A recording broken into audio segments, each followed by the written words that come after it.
Assalamualaikum warahmatullahi wabarakatuh. Salam sejahtera bagi kita semua. Baik, pada video kali ini saya akan menjelaskan salah satu materi yang menjadi kajian dalam mata kuliah Administrasi Keuangan Negara, yaitu hubungan keuangan pusat dan daerah. Sebelum itu, saya akan memperkenalkan diri terlebih dahulu. Nama saya Ahmad Kusairi, NPM 719112779 2019B dari Prodi Administrasi Publik, Fakultas Ilmu Sosial dan Ilmu Politik Universitas Wiraraja Madura. Pertama-tama, kita akan membahas pengertian keuangan pusat dan keuangan daerah. Keuangan pusat atau negara yaitu semua hak dan kewajiban negara yang dapat dinilai dengan uang serta segala sesuatu yang baik berupa uang ataupun berupa barang yang dapat dijadikan milik negara berhubung dengan pelaksanaan hak dan kewajiban tersebut.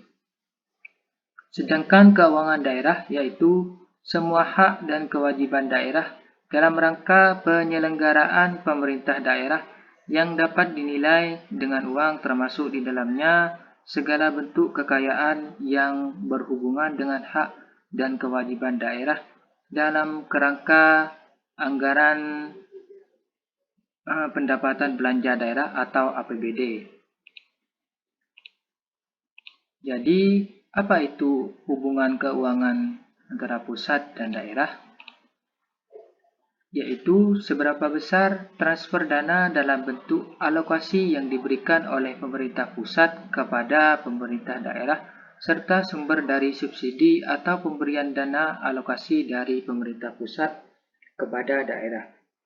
Hubungan keuangan pusat dan daerah dilakukan sejalan dengan prinsip perimbangan keuangan antara pemerintah pusat dan pemerintah daerah, sebagaimana yang telah digariskan dalam Undang-Undang Nomor 33 Tahun 2004. Perimbangan keuangan antara pemerintah pusat dan pemerintah daerah merupakan suatu sistem pembagian keuangan yang adil, proporsional, demokratis, transparan, dan efisien dalam rangka pendanaan penyelenggaraan desentralisasi dengan mempertimbangkan potensi, kondisi, dan kebutuhan daerah, serta seberapa besar pendapatan penyelenggaraan yang akan dilakukan. Adapun tujuan hubungan keuangan pusat dan daerah. Yang pertama, pembagian kekuasaan yang rasional antar berbagai tingkatan pemerintahan dalam memungut dan membelanjakan sumber dana pemerintah, yakni suatu pembagian yang sesuai dengan pola umum desentralisasi. Yang kedua, bagian yang memadai dari sumber-sumber dana secara keseluruhan untuk membiayai pelaksanaan fungsi-fungsi penyediaan pelayanan dan pembangunan yang diselenggarakan pemerintah daerah. Yang ketiga, pembagian yang adil antar daerah atas pengeluaran pemerintah atau sekurang-kurangnya ada perkembangan ke arah itu. Yang keempat, suatu upaya perpajakan atau tax effort dalam memungut pajak dan distribusi oleh pemerintah daerah yang sesuai dengan pembagian yang adil atas beban keseluruhan dari pengeluaran pemerintah dalam masyarakat. Pengertian dan sumber-sumber pendapatan asli daerah atau PAD.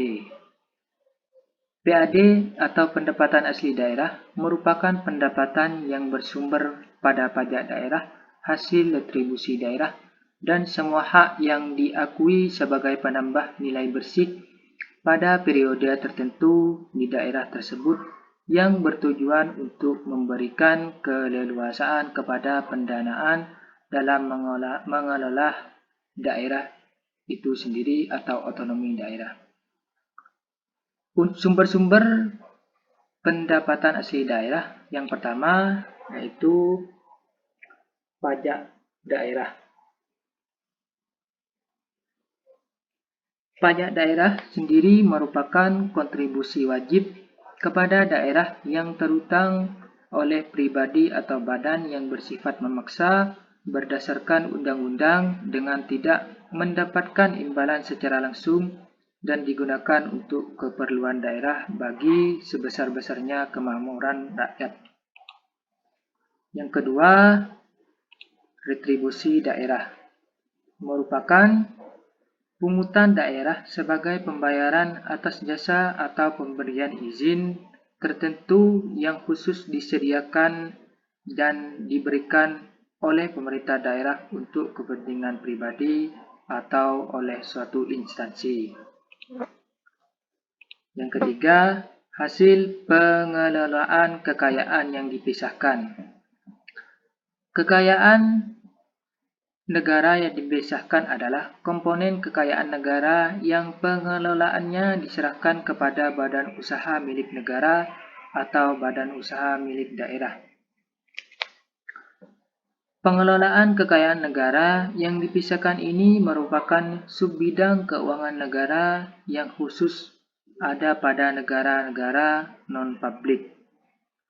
Hasil pengelolaan kekayaan daerah yang dipisahkan merupakan bagian dari PAD daerah tersebut, yang antara lain terdapat pada suatu perusahaan atau suatu bank.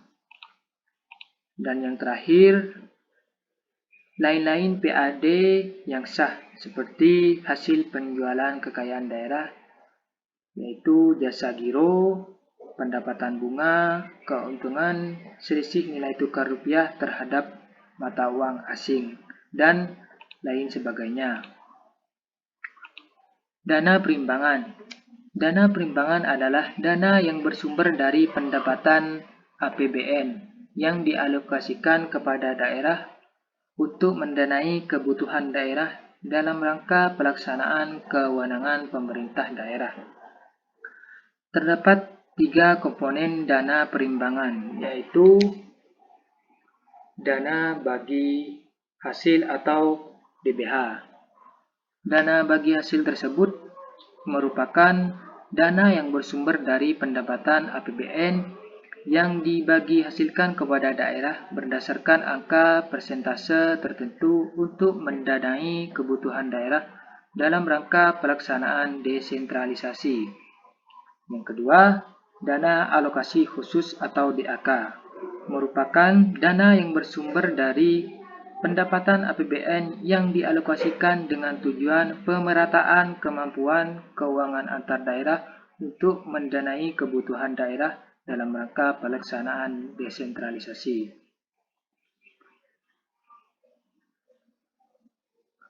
Dan yang terakhir, dana alokasi umum. Dana yang bersumber dari pendapatan APBN yang dialokasikan kepada daerah tertentu dengan tujuan untuk membantu mendanai kegiatan khusus yang merupakan urusan daerah dan sesuai dengan prioritas nasional.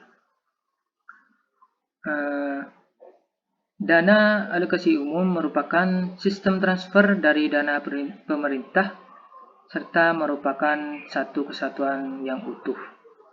Dana perimbangan ini menjadi salah satu sumber pendapatan daerah selain pendapatan asli daerah dan pendapatan lain-lainnya.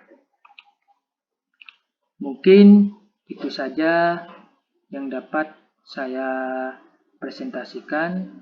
Semoga dengan presentasi ini dapat menambah wawasan Anda, dan apabila ada tutur kata yang kurang berkenan, mohon maaf sebesar-besarnya. Wassalamualaikum warahmatullahi wabarakatuh.